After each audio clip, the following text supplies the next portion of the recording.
1993년 12월 중순 대구에 살고 있던 20살 민수 씨는 방학을 맞아 아르바이트를 하나 시작했습니다. 당시 외삼촌이 구미에서 식당을 크게 하셨는데 그 일손을 돕는 거였죠.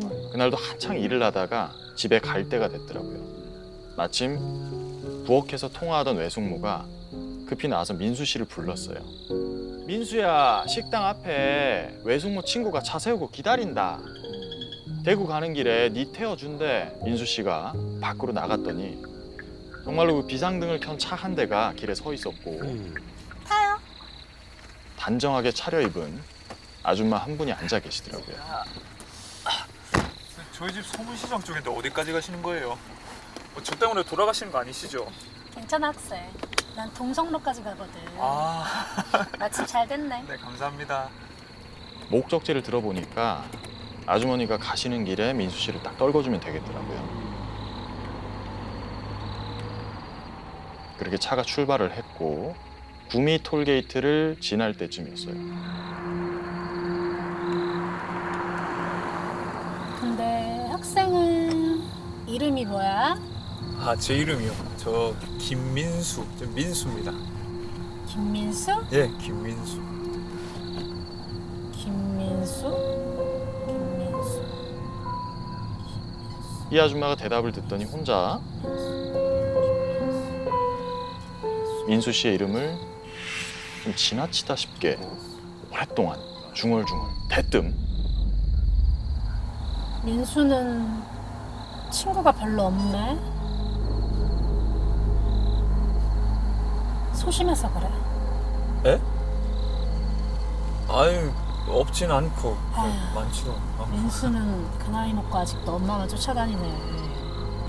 무슨 일만 생기면 엄마한테 쪼르르 달려가서 대기하고. 그렇지? 너무 단정짓듯이 말을 하는데 순간 좀 움찔하게 되더라고요. 거기다가 뭐 민수 씨를 뭐 속속들이 다 아는 것처럼 혼자 막 떠드는데 아니라고 차마 반박을 할 수가 없다는 거지. 민수 씨가 딸 같은 아들이라서 어머니하고 그 시시콜콜한 얘기를 많이 하긴 했거든. 근데 좀 불쾌하잖아. 불쾌해진 민수 씨가 입을 다무니까 그 아주머니께서 혼자 신나가지고 또 온갖 얘기를 막 하시는 거예요. 어릴 적에 물에 빠져 죽을 뻔한 일, 갓난아기 때 경기를 일으켜서 의사들이 다 못 살린다고 했던 일, 아는 사람 남들이 도저히 결코 알 수 없는 일들을 다 안다는 듯이 말을 하는 거죠. 오, 신기하다. 민수 씨는 이 아줌마가 점점 더 불편해지고 또 두려워지고 억지로 다른 화제를 던졌어요.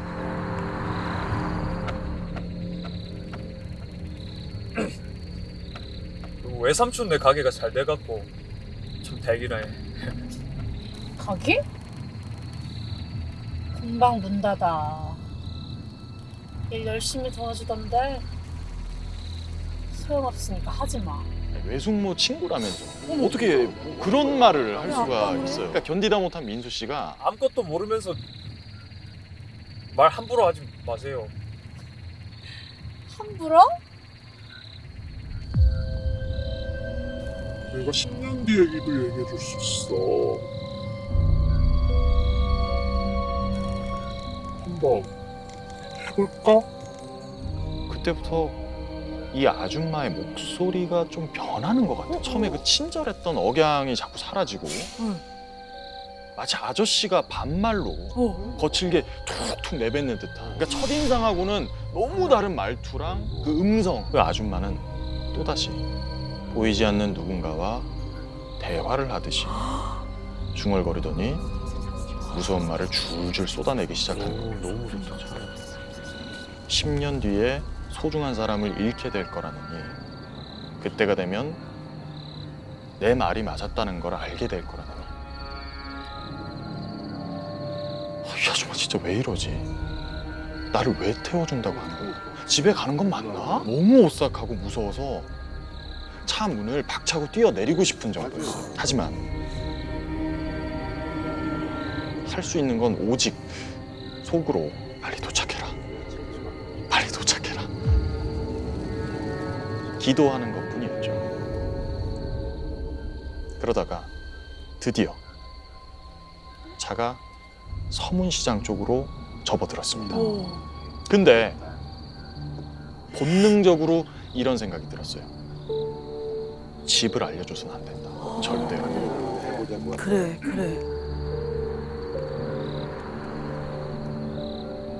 저 앞에 집이 있으니까 대충 세워주시면 알아서 걸어갈게요. 거짓말로 하고 있네. 아줌마가 싸늘하게 쏘아붙이면서 조수석 차문이 잠깁니다. 그리고는 집이 있는 골목으로 거칠게 차를 몰면서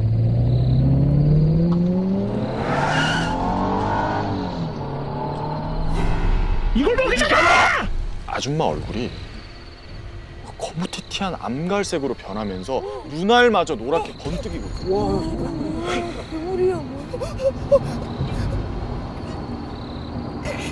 소리도 못 내고 차문에 몸을 바짝 기댔는데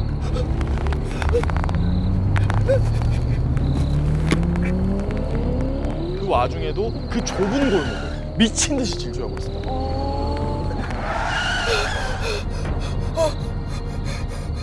사납게 달리던 차가 급정거를 했어요.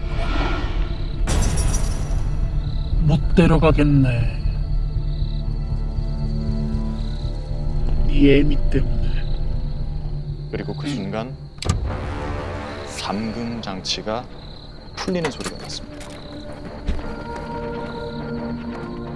당장 문을 열고 허겁지겁 밖으로 뛰쳐나갔죠. 근데 순간 뒤에서 새하얀 불빛이 민수 씨를 확 비추는 거예요. 설마 싶어가지고 뒤를 딱 돌아봤는데 그 아줌마의 차가 헤드라이트를 번쩍이면서 미친 듯이 돌진하고 있었어요. 그 차는 코앞에 간신히 멈춰섰어요.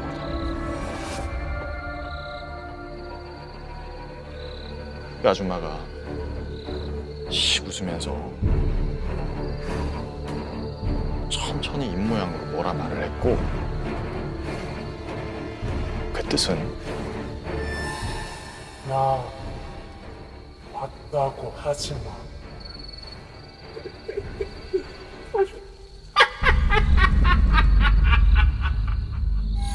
연이어서 들려오는 이상야릇한 웃음소리.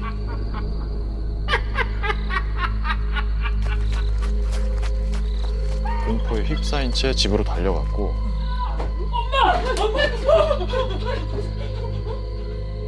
정말 실신하다시피 쓰러졌다고 합니다.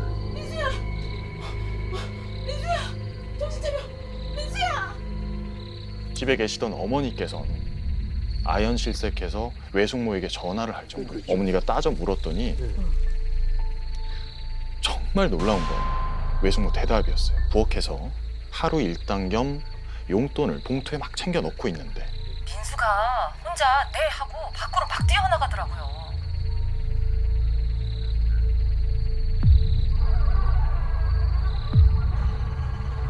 그러니까 외숙모는 내 친구로 차를 타고 가라, 너 데려다 준다 이런 말 한 적이 없었던 사건 후에 민수 씨는 한동안 정말 누가 건드리기만 해도 펄쩍 뛰고 집 밖으로 나가지도 못했대요. 그 공포에서 빠져나가질 못했던 거죠.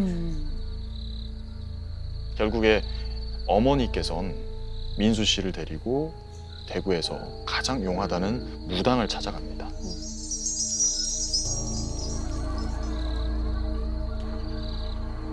그 무당은 민수 씨를 많이 쳐다보더니 큰일 날 뻔했어. 저승 끌려가다 온 줄이나 알아. 모르긴 몰라도 너를 아주 오랫동안 지켜보고 있었어. 그리고는 혀를 끌끌 차면서 이러는 거예요. 귀신이 꼴의 신이라고 아는 척을 해. 참.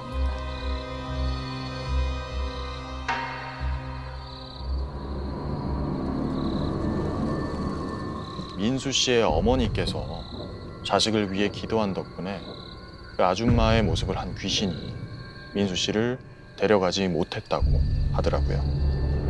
그렇게 무서운 사건은 일단락이 됐지만 그 아줌마, 아니 그 귀신이 남긴 예언 아닌 예언은 모두 다 맞아 떨어져서 그 10년 뒤 그거. 민수 씨는 그때마다 오싹함을 느꼈다고 합니다.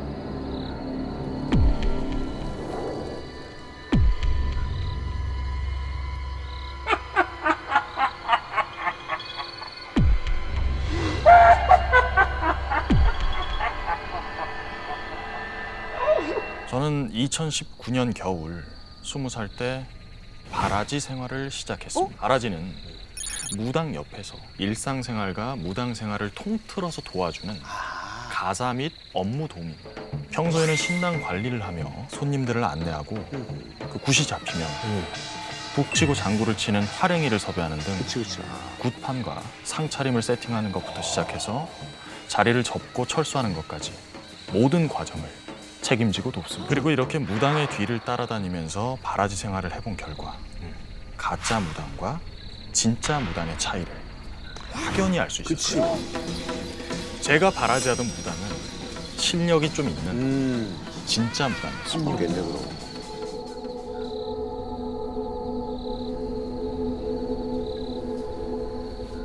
서울 강서구에서 신당을 운영하는 한 신녀님이었는데 이상하게 신력이 있음에도 그 손님이 많지가 않았어요. 구슬해야 되나? 이렇게 손님이 없으면 신당의 수입은 당연히 줄어들고 무당은 저 같은 바라지들에게 돈을 줄 수가 없게 됩니다. 똑같네. 그럼 바라지는 결국 그 무당을 떠나게 되고 돈을 못 준 무당의 이름은 무속계에 빠르게 퍼져서 바라지를 다시 구하기 힘들게 되죠. 제가 바라지하던 신녀님도 바로 이걸 걱정했습니다. 그럴 수 있지. 그리고 그 걱정이 이 사건의 발단이었습니다. 수입이 없어 힘들어하던 어느 날 신녀님, 대체 어디 다녀오신 거예요? 신녀님이 언가 가득 담긴 포대를 짊어지고 신당에 들어왔습니다. 그리고 무표정한 얼굴로 포대 안에 든 걸 와르르 쏟아냈는데 안에는 웬 헌 신발들이 잔뜩 담겨 있었습니다. 모두 다 짝이 맞춰져 있었고 좋기 20켤레는 되어 보였습니다.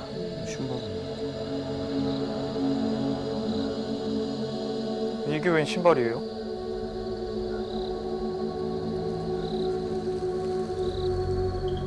이거 어디서 나셨어요? 다리 밑에서. 아니 대체 이걸 왜 들고 오신 건? 신녀님?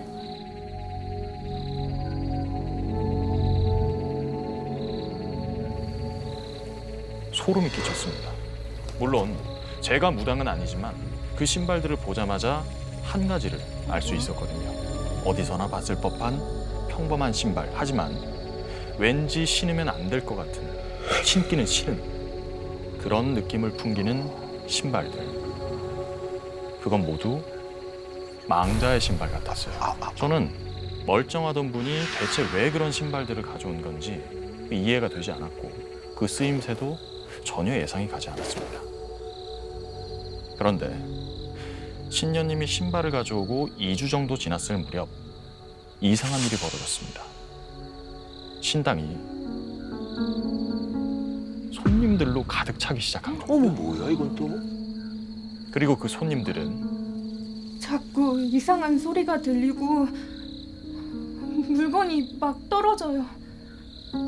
저는 자꾸 검은 물체가 보여요.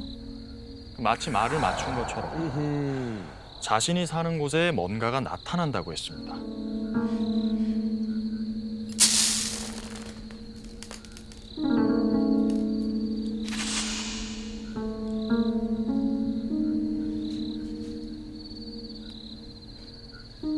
여기 발목엔 지방령이 있어. 굿해야 돼. 네?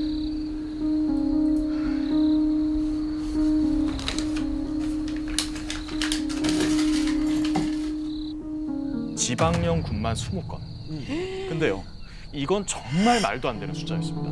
왜냐하면 지방령 굿은 굿을 하는 무당의 피로도도 높고 제사상의 스케일이 워낙 크고 한 달에 한 번 잡힐까 말까 하는 큰 굿이었거든요. 그런데 더 이상한 게 있었습니다.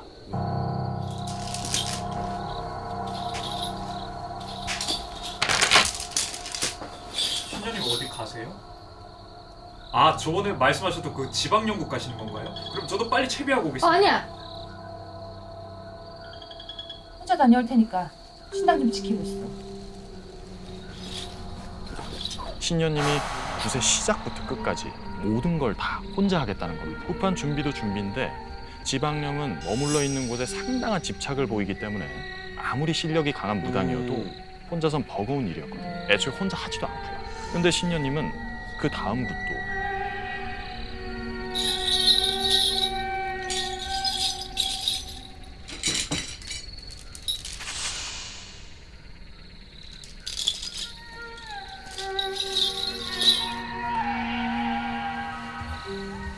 신현이 제가 챙기. 내가 준비 다 했어. 혼자 다녀올 테니까 신당 좀 지키고 있어. 저는 점점 신녀님이 걱정됐고 대체 무슨 생각인지 궁금해졌습니다.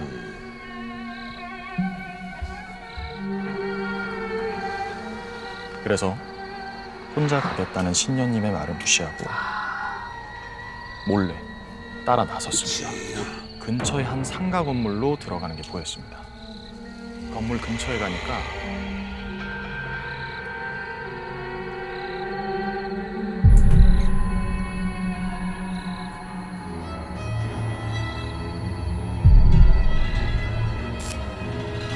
마치 사람이 가득 찬 엘리베이터 한가운데 제가 낀 것 같은.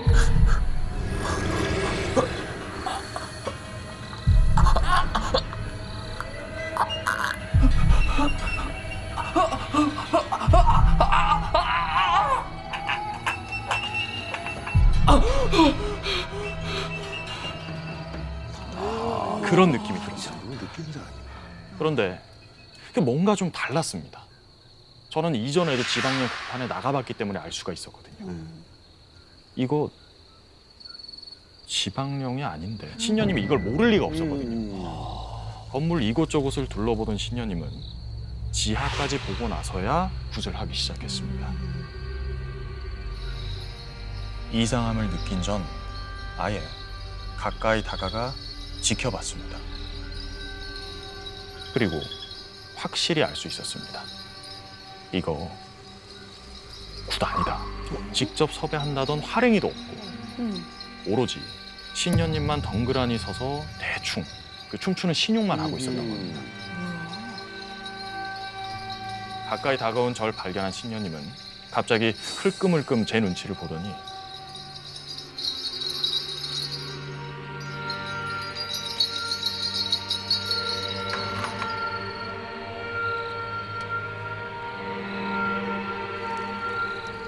부적과 그 누런 천에 쌓인 뭔가에 불을 붙였습니다.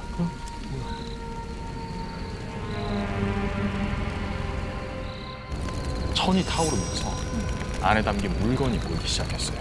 그건 신발 한 켤레였어요. 신녀님이 가져왔던 그 망자의 신발. 대체 이게 뭐 하시는 거예요?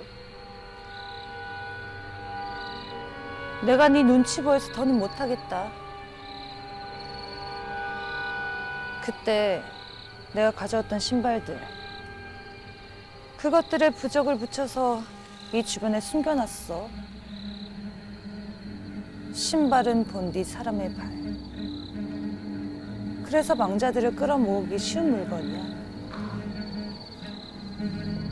그간 신녀님은 신발로 떠도는 망자들의 혼을 끌려오게 만든 다음 부적을 이용해 강제로 신발이 있는 건물에서 못 벗어나게 묶어두고 있었던 겁니다.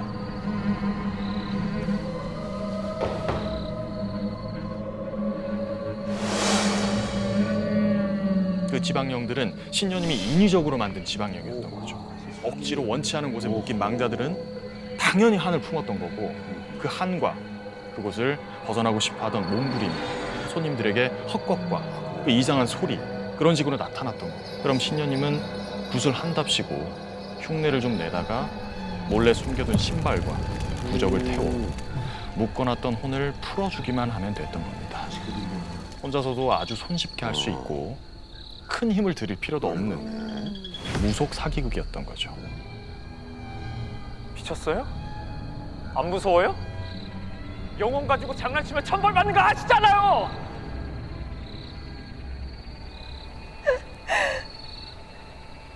난 신한테 버림받는 것보다 돈에 목이 졸리는 게 더 무서워. 전 더 이상 일 못합니다. 저는 모든 이야기를 듣고 나서 바로 그 신녀님의 곁을 떠났습니다. 신의 뜻을 전해야 하는 무당이 신보다 돈을 우선시했기 때문에 분명 업보로 되돌아올 것이고 곁에 있는 사람 또한 이런 만행을 방관한다면 그 업보를 똑같이 맞을 것이기 때문입니다.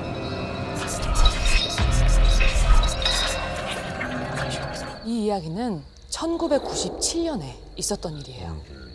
사연 주인공 수희는 안산에서 중학교를 다녔는데 등하굣길에 귀신의 집으로 불리던 곳이 하나 있었어요. 길가에 서 있는 이 2층짜리 양옥집. 이 집엔 누가 드나들지도 않고 단 한 번도 불이 켜져 있었던 적도 없는데 여길 두고 어떤 이야기가 돌았냐면요. 옛날에 이 집에 부부가 살았는데 어느 날 남편이 실종이 된 거야. 혼자 남은 부인이 이 남편을 찾다 못 찾고 혼자서 시름시름 앓다가 죽었대. 근데 유언이 뭐였는 줄 알아? 자기를 마당에다 묻어주고 그 위에 연못을 만들어 달라고 했대. 그런데 이런 흉흉한 소문이 도는데 밤마다 여학생들이 둘씩 셋씩 몰래 이 집 담장을 넘어들기 시작한 겁니다. 그 이유는 밤 12시에 그 집에 가서 입에 칼을 물고 연못을 들여다보면 내 미래 남편 얼굴이 보인대. 연못의 여자가 내 미래의 남편을 보여준다는 소문이 살이 붙기 시작한 거예요. 겁이 없었던 중학교 2학년 수희는 그 소문을 확인하기 위해 친구인 혜진이와 함께 그 집의 담을 넘었습니다. 넘자마자 불이 꺼진 양옥집과 그 마당 한가운데 야트막한 연못이 보이는 거예요. 신기하다.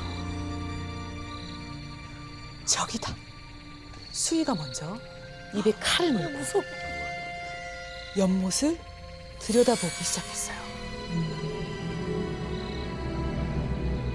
그런데 정말 그 연못 위에 아무것도 안 보이는 거예요. 아무것도 없어. 보이는 줄 알았네. 실망을 하려던 찰나. 이게 뭐지? 연못 속에 뭐가 있는데? 잠깐이지만 물속에서 뭔가 반짝 빛나는 걸 본 거예요. 홀린 듯이 손을 뻗어서 연못 흙 속을 헤쳐보니 그 안에 예쁜 구슬이 있는 거예요. 구슬. 작은 구슬들이 여기저기 막 흩어져 있어요. 수희와 혜진이는 자기도 모르게 그 구슬들을 마구 줍기 시작했어요. 그런데 발을 헛디딘 혜진이가 연못 속에 엎어져 버린 거예요. 그런데 혜진이가 너무 놀랐는지 벌떡 일어나서는 소리를 치면서 도망가기 시작했어요. 집 근처에 도착하고 나서야 왜 그랬냐고 물어봤더니 혜진이가 하는 말. 아니 연못에서 구슬을 주울 때 누가 내 팔을 확 당겨서 넘어졌단 말이야. 근데 물속에 어떤 여자가 눈이 시커멓게 패인 상태로 날 보고 있었어. 아야, 너가 잘못 봤겠지. 너무 어두웠잖아. 하면서 혜진이를 안심시켜서 집에 보냈어요. 혜진이는 다음날 학교에 와서도 이상한 소리를 하는 거예요. 혜진이가 어젯밤에 집에 도착해서 옷을 갈아입는데 옷에서 그 구슬이 후두둑 떨어져 버리는 거예요. 그 구슬을 보니까 아까 봤던 그 여자의 모습이 생각이 나는 거죠. 뭔가 기분이 약간 좀 안 좋고 약간 찜찜하니까 이 구슬을 버려야겠다 싶어서 그 구슬을 버리려고 손을 딱 뻗었는데 그 순간 바닥에 있던 그 구슬들이 핏바에선 눈깔로 변했다는 거예요. 우리가 그 연못에서 멋대로 굿을 가져와서 그 여자가 화난 거 아닐까? 우리 어떡해? 아이, 그렇게 무서우면 내가 너네 집에 있는 굿을 다 가져갈게. 그럼 됐지? 결국 학교가 끝나고 수희는 혜진이네 집에 가기로 했어요. 교문을 나서자마자 곧 고목이 듬성듬성 나 있는 길에 접어들었죠. 오늘 날씨가 왜 이래? 안개가 왜 이렇게 많이 꼈지? 그런데 그 길 중턱에 그 집이 있잖아요. 맞아. 그 귀신의 집. 그 집을 지나려는 찰나 갑자기 혜진이가 수희의 옷깃을 잡고는 우뚝 서더니 안개 속에 어스렁부레하게 보이는 귀신의 집 담장. 그 담장 한가운데 시커먼 그림자가 불쑥 솟아있는 거예요. 누가 담장 안에서 눈만 이렇게 내밀고는 금방이라도 그 담장을 넘어올 것만 같은 거예요. 뛰어! 미친 듯이 뛰고 달리는데 어딘가에 부딪힌 거예요. 길가에 서 있었던 그 고목나무였어요. 급한 대로 나무 뒤쪽으로 몸을 숨겼죠. 야, 그거 뭐였냐? 하면서 옆을 돌아봤어요. 그 순간 수희와 혜진이가 몸을 숨기고 있었던 나무 둥치 한 가운데가 쪽 하고 갈라져서 커다란 눈깔이 희번떡거리면서 수희를 쳐다보고 있었던 거예요. 심지어 그 눈을 시작으로 길가에 있던 나무들 둥치마다 줄기마다 수많은 눈이 생기더니 그 눈알을 막 여기저기 굴리면서 수희와 혜진이를 노려보고 있었어요. 그 끔찍한 시선에 수희와 혜진이는 주춤 뒤로 물러서다가 등에 뭔가 툭 부딪혔어. 그 여자. 그 연못에 있었던 그 여자가 온몸이 물에 젖어서는 서 있는 거예요. 그 여자가 고개를 숙이고 서 있었는데 산발한 머리카락 사이로 턱 근처에 뭔가 덜렁거리는 게 막 보이는 거예요. 그게 뭐가 있지? 그건 눈 구멍에서 쏙 빠져나온 두 개의 눈. 뭐야? 수희와 혜진이는 잘못했어요. 죄송해요. 빌고 빌면서 필사적으로 달린 끝에야 그 길에서 벗어날 수 있었습니다. 그 후 몇 날 며칠을 끙끙 앓은 수희는 정신을 차리자마자 다시는 그러지 않겠습니다. 죄송해요. 라고 진심 어린 편지를 써서 그 연못에서 가져온 구슬과 함께 귀신의 집 앞에 있는 우편함에 넣어두었죠. 그 뒤론 끔찍한 일을 더 이상 겪지 않았을 뿐더러 남의 집에 함부로 들어가지도 남의 물건을 줍지도 않게 되었답니다.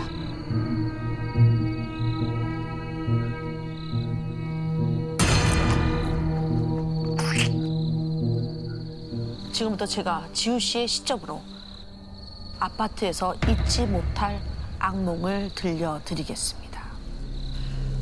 그 집에 문제가 생긴 건 이사한 지 1년 됐을 때입니다.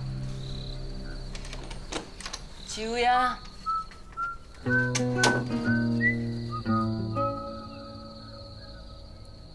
어이구, 널 믿은 내가 바보지. 널 낳고 먹은 미역국이 아깝다. 어휴, 정말 똑같아가지고 애가 하는 것도 없지. 맨날 저렇게. 짜증나 진짜.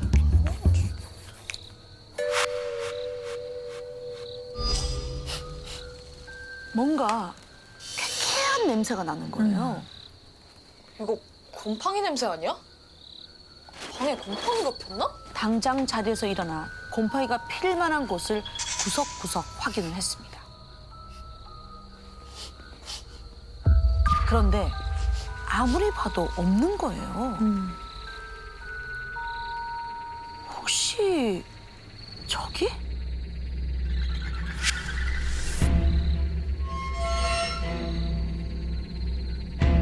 저는 방 한편에 있는 붙박이장 앞으로 갔습니다.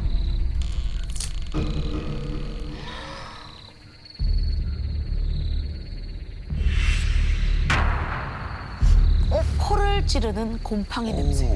며칠 전 여름 짐들을 정리할 때 분명히 없었거든요. 그러니까요. 장마도 아니고 갑자기 웬 곰팡이지? 이상했지만 일단 빨리 치워야겠다는 생각에 곰팡이를 깨끗하게 닦고 제습제도 여러 개 넣었습니다. 그리고 시험 공부고 뭐고 녹초가 된 채 잠이 들고 말았죠. 그런데 잠시 후 뭔가가 움직이는 소리에 눈을 떴습니다.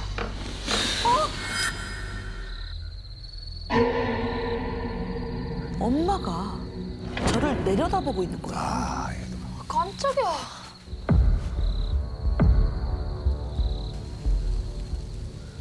엄마 뭐해? 엄마 말 잘 들을 거지? 그때 책상에 있던 노트가 바닥으로 툭 떨어졌어요. 떨어졌네.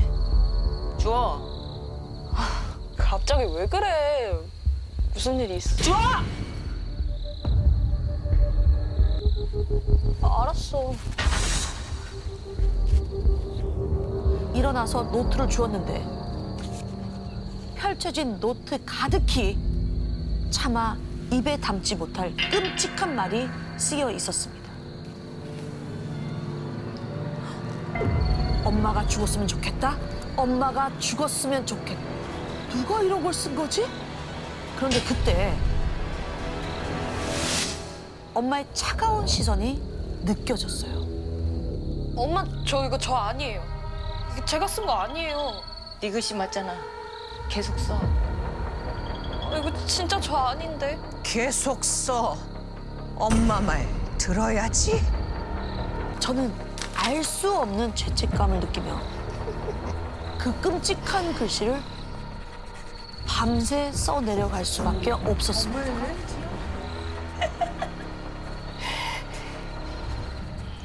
어머? 아, 꿈이었구나. 안도한 것도 잠시. 제 글씨로 빼곡히 써진 엄마가 죽었으면 좋겠다. 저는 놀라서 지우개로 글씨를 마구마구 지웠어요. 그리고 급히 밖으로 나갔습니다. 부엌에서 들리는 탁탁탁탁 칼소리.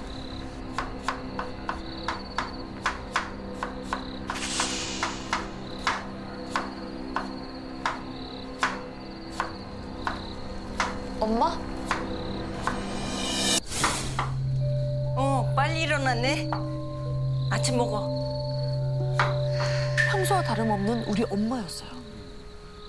아, 역시 내가 꿈을 꾼 걸 거야.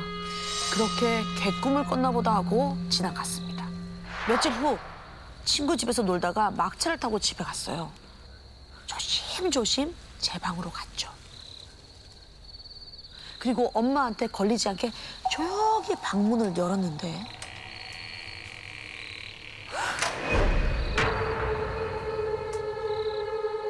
엄마 여기서 뭐해요? 엄마가 우두커니 서 있는 거예요. 엄마는 말없이 저를 노려보다가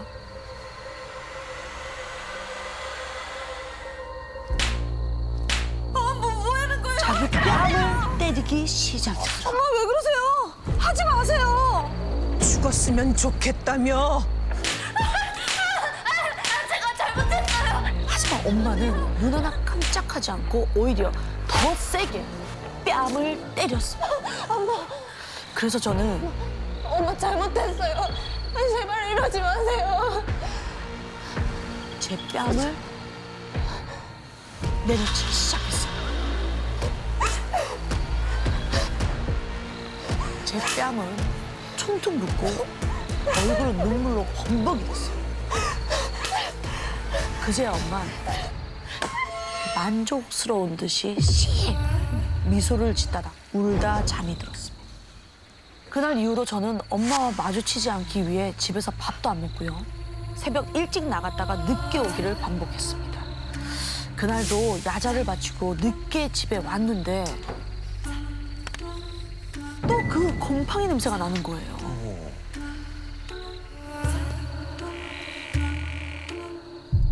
또다시 곰팡이로 새까맣게 덮여 있었어요. 진짜 이상하다 라고 생각하며 정신없이 닦고 있는데 정지우, 이리 와봐.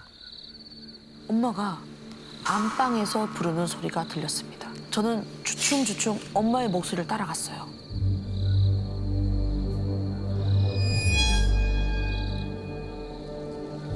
이리 와.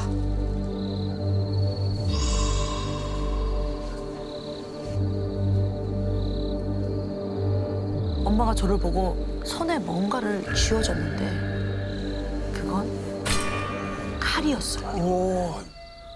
찔러. 왠지 모르게 그것을 절대 찌르면 안 될 것 같은 느낌이 드는 거예요. 싫어요. 안 할. 엄마가 들어야지. 엄마 힘들게 할 거야? 이것만 하면 다 끝나. 해줄 수 있지? 이게 마지막이라는 말에 저는 이것만 하면 끝이랬어. 엄마 말 들어야지. 이것만 하면 끝이랬어. 두 팔을 높이 들어 세게 내리 꽂았어요.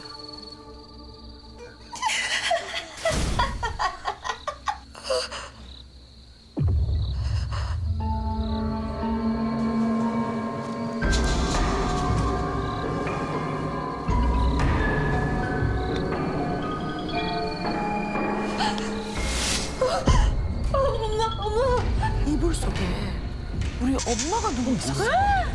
귀신이야 그럼 아까 보는? 엄마가 왜 이렇게... 지우야, 이제 내가 진짜 엄마야.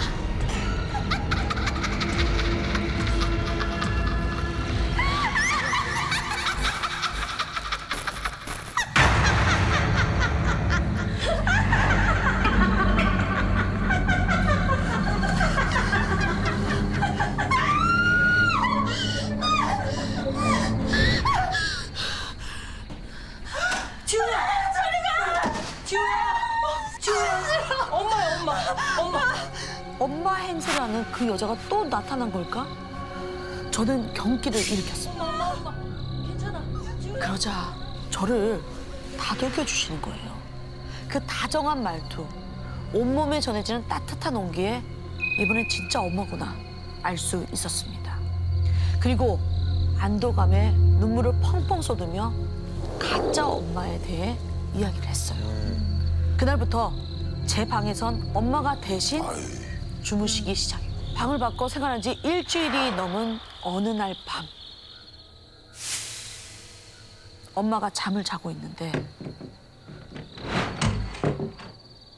제 방 붙박이장에서 덜그럭 소리가 들렸대요. 소리가 점점 커지더니 그 안에서 뻗어져 나온 창백한 손과 팔. 너구나. 내 딸 괴롭힌 게. 네 년이지? 손에 잡히는 대로 그냥 마구잡이로 여자를 향해 집어 던졌어. 어딜 도망가? 이리 안 와! 그렇게 엄마를 피해 방 안을 서성이던 여자는 그대로 사라져버렸습니다. 엄마가 용화단 점집에 찾아가가지고 그 얘기 다 하셨대요. 그 점쟁이가 그 얘기 듣자마자 당장 이 집에서 나가라고 소리 질렀다는 거예요. 저희 엄마가 그 여자 완벽하게 쫓아낸 게 아니어가지고 그 여자 단단히 화가 났다고 그 화가 자식인 저한테 미칠 수도 있다고 하는 거예요. 마침 집주인 딸이 신혼집을 구하고 있어서 집을 옮길 수 있게 됐어요. 그렇게 몇 개월이 지나고 악몽 같았던 그 집에서의 일이 잊혀질 때쯤 엄마에게 한 통의 전화가 걸려왔습니다. 발신자는 바로 집주인의 딸이었는데요.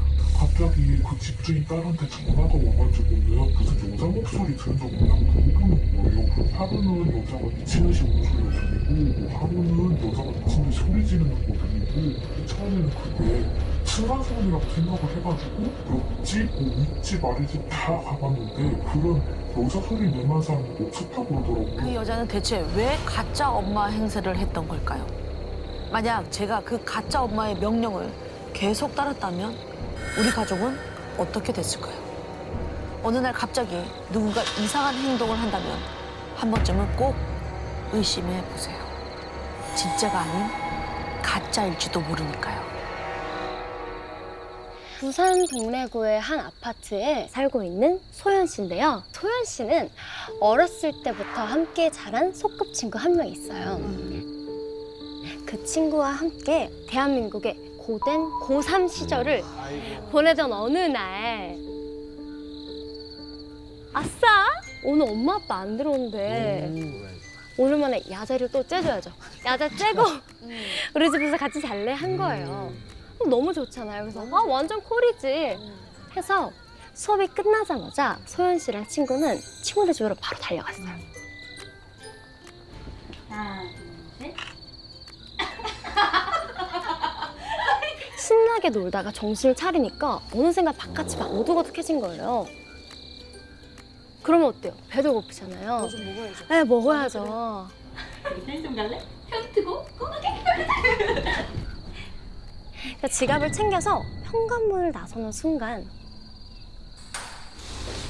뭔가 밀려나는 소리가 들리는 거예요. 현관문에서 웬 작은 상자 하나가 문 앞에 놓여 있었어요. 근데 뭔가가 이상한 거예요. 이 택배 상자를 보면 보통 주소랑 연락처, 네 맞아요. 운송장이 붙어 있는데 이 택배 상자에는 아무것도 안 붙어 있네. 몰라? 엄마 거겠지. 가자.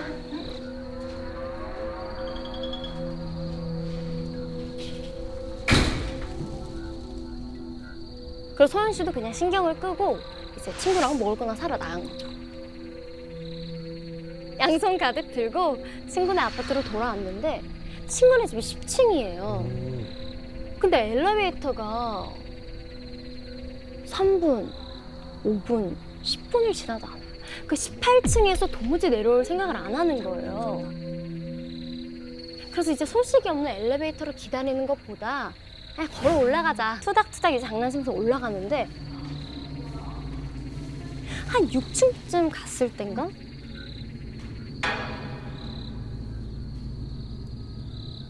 저 계단 위쪽에서 이제 들리기 시작하는 거예요.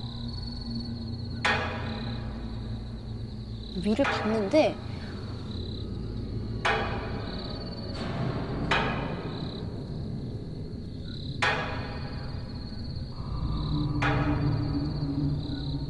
그냥 새까매서 아무것도 안 보이는 거예요.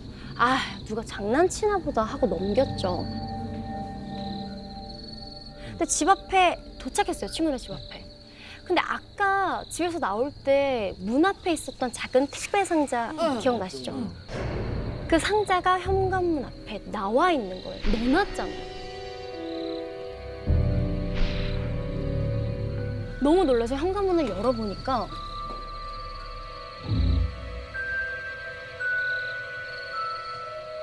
똑같이 생긴 상자가 안에 있는 거예요.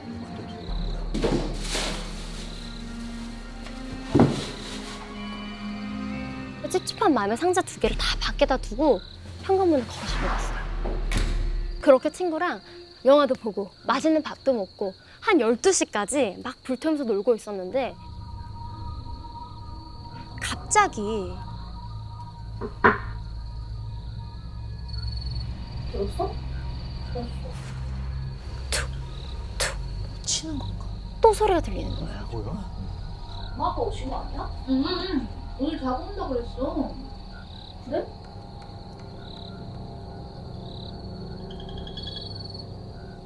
친구가 잔뜩 긴장해서 소연 씨가 대신 호기롭게 나섰어요.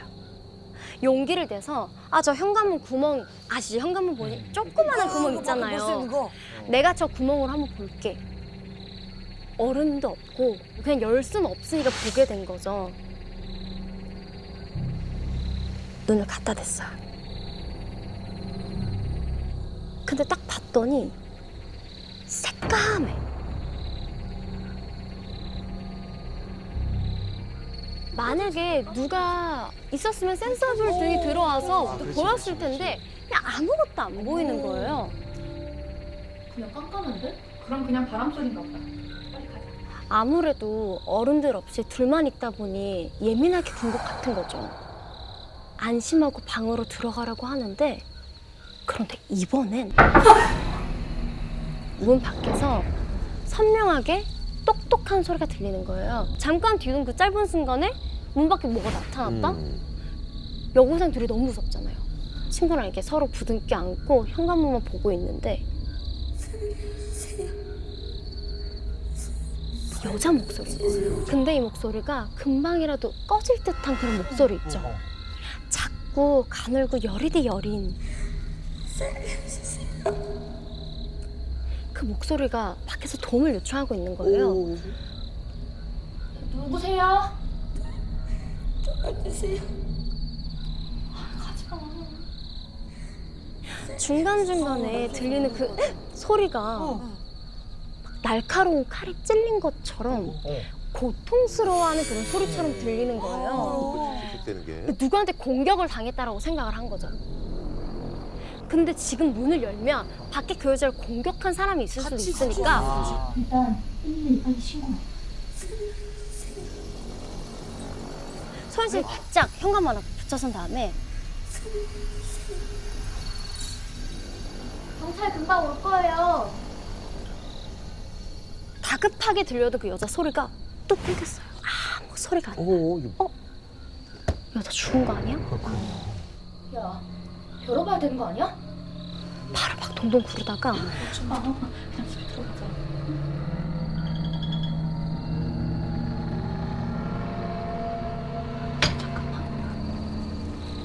뭔가 이상하지 않아? 칼 맞아서 당장 죽을 것 같은 사람이 10층까지 어떻게 기어서 올라와? 그래서 도움이 필요한 게 아닐 수도 있겠다라는 생각이 드는 거예요. 그런데 그때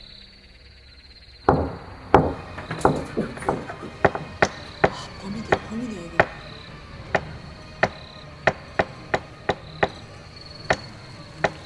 끊이지 않고 이어지는 거예요. 너무너무 긴장하니까 숨도 안 쉬어지고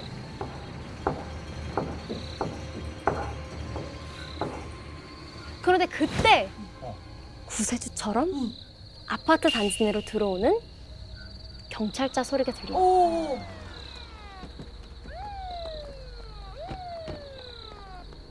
그러자 문 밖에서 계단을 막 뛰어 올라가는 소리가 들리는 거예요. 경찰 아저씨, 계단 위로 가세요. 위층부터 확인해보라고. 위층으로 뛰어 올라갔다고.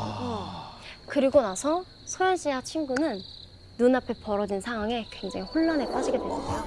경찰이 위에서 어느 한 누군가를 끌고 내려오는 거예요. 근데 몸이 패패 말랐어요. 또 몸도 너무 갸냘파. 근데 키가 180이 넘어요. 남자인 거예요.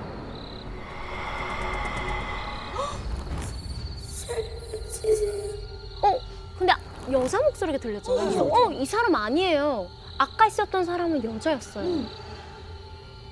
상황 설명을 하는데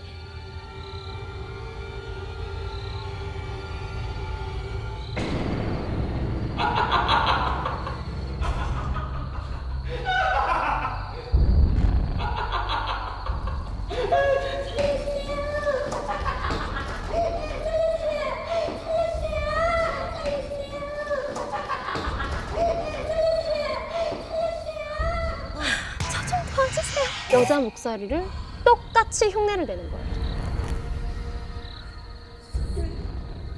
가냘픈 여자 목소리의 주인은 그 남자였던 거죠.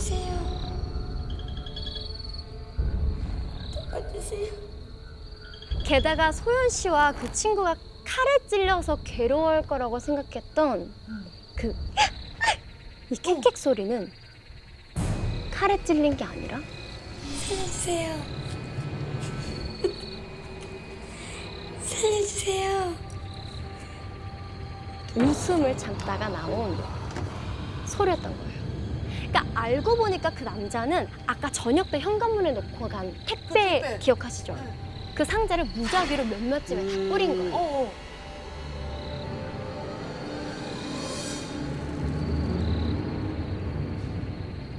그리고 지켜본 거예요. 누가 그 택배를 들고 들어가는지. 처음에는 소연 씨랑 친구가 친구네 집에서 있던 택배 상자를 들고 들어가는 걸 보고, 근데 두 번째 상자는 다시 밖으로 꺼내놨잖아요. 그 남자는 그 두 사람이 상자를 내놓고 집에 들어가는 모습을 유심히 지켜봤던 거예요. 왜? 그 친구네 집을 타깃으로 밤까지 기다렸다가 여자 흉내를 내고 그 두 사람을 유인해서 밖으로 끌어낸 다음에 칼로 확 찌르려고 했던 거죠. 그래서 잔뜩 놀란 소연 씨랑 친구가 부모님한테 막 전화를 하는데 경찰이 다시 와서 이런 말을 하더래요. 저기 단서가 될까 싶어서 묻는 건데 저 남자가 계속 동요 감상 잘했냐고. 이상한 얘기 하는데 혹시 무슨 얘기인지 알아요? 동요요? 네. 무슨 동요?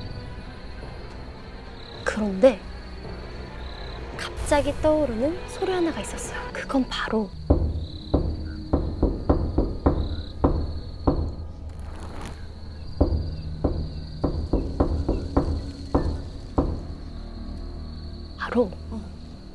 동동동 대문을 열어. 정말 짜증난다. 문 열라고. 남대 문을 열어. 두 사람이 문 안쪽에서 숨도 제대로 못 쉬고 있는 동안 그 남자는 음료를 부르면서 막 즐기고 있었던 거예요. 그러니까 만약 그날 소연 씨 친구와 소연 씨가 그 다급한 여자 목소리에 넘어가서 현관문을 열었다면 두 사람은 어떻게 됐을까요?